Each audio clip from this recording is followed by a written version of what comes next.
یزید کی اولاد آج کل کہاں؟ اسلامی تاریخ کی ایک ایسی شخصیت جسے تمام مسلمان آج نفرت کی نگاہ سے دیکھتے ہیں، وہ شخص جس نے نبی پاک صلی اللہ علیہ وآلہ وسلم کے خاندان سے ایسی دشمنی کی جس کی تاریخ میں کوئی مثال نہیں ملتی، اور جسے اسلامی تاریخ کا سب سے ظالم حکمران کہا جائے تو یہ غلط نہ ہوگا۔ محترم ناظرین، آج ہم اہل بیت کے سب سے بڑے دشمن یزید ابن معاویہ کی فیملی ٹری کے بارے میں بات کریں گے۔ یزید کے آباء و اجداد کون تھے اور تیسرے خلیفہ راشد حضرت عثمان بن عفان رضی اللہ تعالیٰ عنہ سے اس کا کیا تعلق تھا؟ امام مہدی سے لڑنے والا ظالم ترین بادشاہ صفیان یزید کے کس بیٹے کی نسل سے ہوگا، اور موجودہ دور میں یزید کی اولاد دنیا کے کن علاقوں میں پائی جاتی ہے؟ بسم اللہ الرحمن الرحیم۔ یزید کے خاندان کو سمجھنے کے لیے ہمیں قریش قبائل کے ایک مشہور سردار عبد الشمس پہ جانا پڑے گا، جو نبی پاک صلی اللہ علیہ وآلہ وسلم کے پردادا ہاشم کے سگے بھائی تھے۔ یہ دونوں بھائی قریش کے دو بڑے قبیلوں بنو امیہ اور بنو ہاشم کے جد امجد مانے جاتے ہیں، اور ان دونوں قبیلوں میں دشمنی کا آغاز بھی ان دونوں بھائیوں سے ہی ہوتا ہے کہ کئی وجوہات کی بنا پر عبد الشمس اپنے سگے بھائی ہاشم سے حسد کرنے لگا۔ محترم ناظرین، یہ وہ دشمنی تھی جو ان دونوں بھائیوں سے شروع ہوئی اور اس کا اختتام کربلا کے میدان میں ہوا۔ عبد الشمس کے بعد اس کے بیٹے امیہ نے بنو ہاشم سے دشمنی جاری رکھی، لیکن یہ اپنے چچا ہاشم کے اثر و رسوخ کا مقابلہ کرنے میں ناکام رہا۔ اپنے چچا سے مسلسل دشمنی کی وجہ سے امیہ کو شام کی طرف جلا وطن کر دیا گیا، جہاں وہ اور اس کی اولاد تجارت سے وابستہ رہی۔ محترم ناظرین، امیہ ابن عبد الشمس کے آباء و اجداد کو لے کے مورخین میں کافی اختلاف پایا جاتا ہے۔ کئی مورخین امیہ کو عبد الشمس کا حقیقی بیٹا مانتے ہیں، لیکن اکثر شیعہ روایت میں آتا ہے کہ امیہ ایک رومی غلام تھا جسے عبد الشمس نے خرید کے آزاد کیا اور اپنا منہ بولا بیٹا بنا لیا۔ اسلامی تاریخ میں امیہ کے دو اہم بیٹوں کا ذکر ملتا ہے، جن کے نام حرب اور ابو العاص تھا۔ ان میں ابو العاص کی نسل سے تیسرے خلیفہ راشد حضرت عثمان بن عفان رضی اللہ تعالیٰ عنہ کا تعلق رکھتے تھے، جنہیں بنو امیہ کے تمام افراد میں سب سے اونچا مقام حاصل تھا۔ انہیں یہ شرف حاصل ہے کہ نبی پاک صلی اللہ علیہ وآلہ وسلم کی دو بیٹیوں کی شادی ان سے ہوئی۔ حضرت عثمان رضی اللہ تعالیٰ عنہ کے کزن مروان کی نسل سے بنو امیہ کی مروانی شاہ کے تمام حکمران تعلق رکھتے ہیں۔ محترم ناظرین، یہ وہ حکمران تھے جنہوں نے زیادہ وقت مسلمانوں پہ حکومت کی، جبکہ یزید کا تعلق بنو امیہ کی سفیانی شاخ سے تھا۔ مطلب یزید کو ہم حضرت عثمان غنی رضی اللہ تعالیٰ عنہ کا دور کا کزن کہہ سکتے ہیں۔ جہاں تک یزید کی بات ہے تو اس کا چھجرا امیہ کے دوسرے بیٹے حرب سے چلتا ہے۔ محترم ناظرین، حرب وہ شخص تھا جسے نبی پاک صلی اللہ علیہ وآلہ وسلم کے دادا عبد المطلب کے چوٹی کے دشمنوں میں شمار کیا جاتا تھا، جس نے عبد المطلب کی ہر محاذ پہ مخالفت کی، جہاں تک کہ انہیں قتل کرنے کی بھی کوشش کی گئی۔ تاریخ میں جو چیز حرب کو سب سے زیادہ اہم بناتی ہے وہ اس کی اولاد ہے۔ حرب بن امیہ کا ایک بیٹا ابو سفیان اور ایک بیٹی عربہ بنت حرب یا ام جمیل تھی۔ ان میں اگر ام جمیل کی بات کی جائے تو یہ وہ عورت تھی جو نبی پاک صلی اللہ علیہ وآلہ وسلم کے راستے میں کانٹے بچھایا کرتی۔ اس کی شادی آپ صلی اللہ علیہ وآلہ وسلم کے چچا ابو لہب سے ہوئی۔ ام جمیل اور ابو لہب اسلام اور نبی پاک صلی اللہ علیہ وآلہ وسلم کے سب سے بڑے دشمنوں میں سے ایک تھے۔ ان دونوں کا ذکر قرآن میں سورہ لہب میں آتا ہے، جہاں انہیں اللہ کی طرف سے بدترین عذاب کی وعید سنائی گئی۔ حرب بن امیہ کا بیٹا ابو سفیان بھی نبی پاک صلی اللہ علیہ وآلہ وسلم کی مخالفت کرنے میں سب سے آگے رہا، لیکن جہاں آپ کو یہ بھی بتاتے چلیں کہ غزوہ بدر کے موقع پہ ابو سفیان نے جنگ نہ کرنے کا مشورہ دیا تھا، اس کے ساتھ ساتھ ابو سفیان کو اموی حکمرانوں کی سفیانی شاہ کا جد امجد بھی مانا جاتا ہے۔ ابو سفیان کی بیوی ہندو بنت عتبہ کا شمار بھی اسلام کے سب سے بڑے دشمنوں میں ہوتا ہے۔ محترم ناظرین، یہ وہ عورت تھی جس نے غزوہ احد کے موقع پر آپ صلی اللہ علیہ وسلم کے چچا حضرت حمزہ رضی اللہ تعالیٰ عنہ کو قتل کروایا، ان کی لاش کی بے حرمتی ہی کی اور ان کا کلیجہ کچا چبایا۔ سن 630 میں مسلمانوں نے مکہ فتح کیا تو بنو امیہ کے دوسرے سرداروں کی طرح ابو سفیان نے اپنے 2 بیٹوں یزید اور معاویہ کے ساتھ اسلام قبول کر لیا۔ نبی پاک صلی اللہ علیہ وسلم کی زندگی میں ہی ابو سفیان کو یمن اور طائف میں اونچے عہدے دیے گئے اور حضرت ابوبکر صدیق رضی اللہ تعالیٰ عنہ کے دور میں ابو سفیان نجران کے گورنر کے عہدے پر فائز رہے۔ اگر ابو سفیان کی اولاد کی بات کی جائے تو ان کے بچوں میں سب سے اہم 2 بیٹے اور 1 بیٹی تھی۔ ان کی بیٹی حضرت ام حبیبہ ام المومنین تھی، مطلب ان کی شادی نبی پاک صلی اللہ علیہ وسلم سے ہوئی۔ ان کے سب سے بڑے بیٹے یزید بن ابو سفیان تھے، جو اسلام لانے کے بعد شام کی طرف بھی گئے، مسلمان فوج کے کمانڈر تھے اور حضرت عمر فاروق رضی اللہ تعالیٰ عنہ کے دور میں شام کے گورنر بھی رہے۔ ان کی وفات کے بعد حضرت عمر نے ان کے چھوٹے بھائی معاویہ کو ان کی جگہ شام کا گورنر مقرر کر دیا، جو کچھ ہی عرصے میں شام میں انتہائی طاقتور ہو گئے اور انہوں نے شام میں ایک بڑی فوج بھی جمع کر لی۔ سن 656 میں تیسرے خلیفہ راشد حضرت عثمان غنی رضی اللہ تعالیٰ عنہ کو شہید کر دیا گیا۔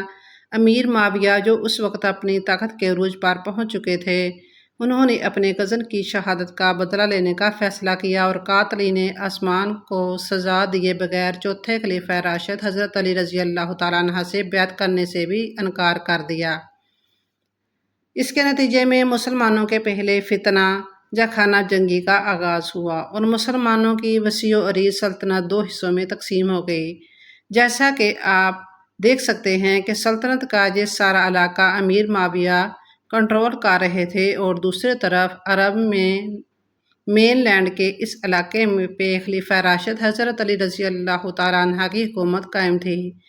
چنانچہ اس خانہ جنگی کے نتیجے میں حضرت علی اور امیر معاویہ کے درمیان جنگوں کا ایک سلسلہ شروع ہوا، جو سن 661 میں حضرت علی کی شہادت تک جاری رہا، اور جب حضرت علی کے بعد ان کے بیٹے امام حسن رضی اللہ تعالیٰ عنہ کو مسلمانوں نے 5واں خلیفہ چنا تو انہوں نے کچھ ہی عرصے میں امیر معاویہ سے ایک معاہدہ کر لیا، جسے حسن معاویہ ٹریٹی کہا جاتا ہے۔ اس معاہدے کے بعد امام حسن نے حکومت امیر معاویہ کے حوالے کر دی تو سن 661 میں امیر معاویہ نے اپنی اموی سلطنت کی بنیاد رکھ دی۔ محفوظ تاریخ میں امیر معاویہ کی کئی بیویوں سے 5 بیٹے اور 5 بیٹیوں کا ذکر آتا ہے۔ محترم ناظرین، اگر یزید کی ماں کی بات کی جائے تو اس کی ماں کا نام محسوم بنت بہدل تھا، جو بنو کلب قبیلے سے تعلق رکھنے والی ایک کرسچن تھی۔ امیر معاویہ کا ان سے شادی کرنے کا مقصد بنو کلب سے تعلق مضبوط کرنا تھا۔ 23 جولائی سن 645 کو ان کے ہاں ایک بیٹا پیدا ہوا، جس کا نام امیر معاویہ نے اپنے بڑے بھائی کے نام پہ یزید رکھا۔ محترم ناظرین، حالات اس وقت بہت زیادہ خراب ہونے لگے کہ جب سن 676 میں انہوں نے یزید کو اپنا جانشین نامزد کر دیا۔ ان کا یہ اقدام مسلمانوں کے لیے ناقابل منظور تھا، کیونکہ اس سے پہلے مدینہ میں عوامی حمایت سے خلیفہ کا انتخاب ہوتا تھا، لیکن سن 680 میں امیر معاویہ کی وفات کے بعد جب یزید تخت پر بیٹھا تو مسلمانوں کے دوسرے فتنے کا آغاز ہوا۔ یزید کے تخت پر بیٹھتے ہی کربلا کا واقعہ پیش آیا کہ جب اس نے نبی پاک صلی اللہ علیہ وسلم کے گھرانے کے سربراہ امام حسین رضی اللہ تعالیٰ عنہ سے بیعت طلب کی، اور یہ بیعت نہ کرنے پر کربلا کے مقام پر اس نے نواسہ رسول اور ان کے خاندان کے 72 افراد کو بے دردی سے شہید کر دیا اور عورتوں کو قید میں ڈال دیا۔ لیکن کربلا کے بعد بھی یزید رکنے والا نہ تھا۔ کربلا کے واقعے کے 3 سال بعد یزید نے بغاوتوں کو کچلنے کے لیے مکہ اور مدینہ کا محاصرہ کیا۔ کہا جاتا ہے کہ مکہ کے محاصرے کے دوران خانہ کعبہ کو شدید نقصان پہنچایا گیا اور یہ محاصرہ سن 683 میں یزید کی موت تک جاری رہا۔ اگر یزید کی اولاد کی بات کی جائے تو اس کے بچوں میں سب سے اہم 3 بیٹے اور 1 بیٹی تھی، اور اس کی موت کے بعد اس کا سب سے بڑا بیٹا معاویہ دوم تخت نشین ہوا۔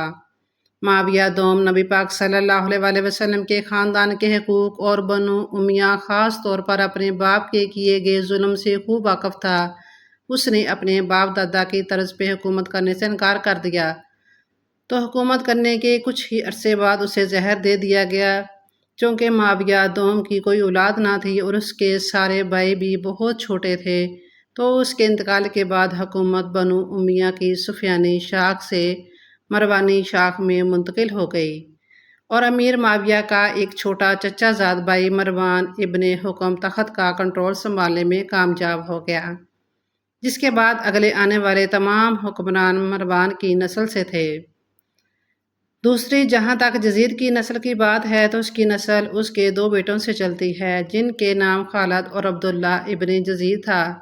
کئی شیعہ مورخین کے مطابق آخری وقتوں کا ظالم ترین بادشاہ سفیانی جو امام مہدی کے خلاف لڑے گا، وہ یزید کے انہی دو بیٹوں میں سے کسی کی نسل سے ہوگا۔ یزید کی واحد بیٹی عتیقہ کی شادی اموی خلیفہ عبد الملک بن مروان سے ہوئی، جو اس کی سب سے پسندیدہ بیوی تھی۔ اگر موجودہ دور میں بنو امیہ اور یزید کی اولاد کی بات کی جائے تو سن 750 صدی عیسوی میں عباسی انقلاب کے بعد بنو امیہ کے سفیانی اور مروانی دونوں خاندانوں کے شہزادوں کو سرِ عام قتل کیا گیا، لیکن اس قتل عام کے باوجود بہت سے اموی شہزادے بچ نکلنے میں کامیاب ہو گئے۔ موجودہ دور میں سفیانی لائن یعنی یزید کے دونوں بیٹوں خالد اور عبداللہ کی نسل آج بھی شام میں آباد ہے، اور یہ جو لوگ ہیں مقامی آبادی اور دوسرے قبائل میں مکمل طور پر ضم ہو چکے ہیں۔ اگر مروانی لائن کی بات کی جائے تو بنو امیہ کے آخری حکمران مروان II کی نسل دنیا کے مختلف علاقوں میں آباد ہوئی، جیسا کہ سوڈان میں پائے جانے والے کچھ قبائل مروان II کی اولاد سے ہونے کا دعویٰ کرتے ہیں۔ اسی طرح معاویہ ابن ہشام کی نسل موجودہ اسپین میں پائی جاتی ہے۔ شمالی افریقہ میں پائے جانے والے کچھ قبائل مروان بن حکم کی نسل سے ہونے کا دعویٰ کرتے ہیں، اور آخر میں ہندوستان کے تامل ناڈو میں پائے جانے والے کونا خاندان کے لوگ مروان II کی اولاد سے ہونے کا دعویٰ کرتے ہیں۔ یزید کے 14 بیٹے اور 5 بیٹیاں تھیں، جبکہ حضرت امام حسین رضی اللہ تعالیٰ عنہ کا صرف ایک بیٹا زین العابدین کربلا کے واقعے میں زندہ بچا تھا۔ اِنَّا اعطَيْنَاكَ الْكَوْثَرَ کے خالق کا احسان دیکھیے۔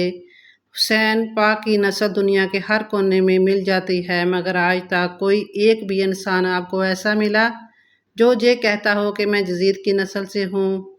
گویا یزید ان شانیہ کو حول ابتر کی عملی تصویر ہے، جس بدبخت نے رسول اللہ صلی اللہ علیہ وآلہ وسلم کی نسل کو ختم کرنے کی کوشش کی، اس کی اپنی نسل اللہ پاک نے ختم کر دی۔ کمنٹ سیکشن میں اپنی رائے کا اظہار ضرور دیجیے گا۔ ویڈیو اچھی لگی ہو تو کمنٹ سیکشن میں اللہ کے 99 ناموں میں سے ایک نام ضرور شیئر کریں۔ جزاک اللہ خیراً۔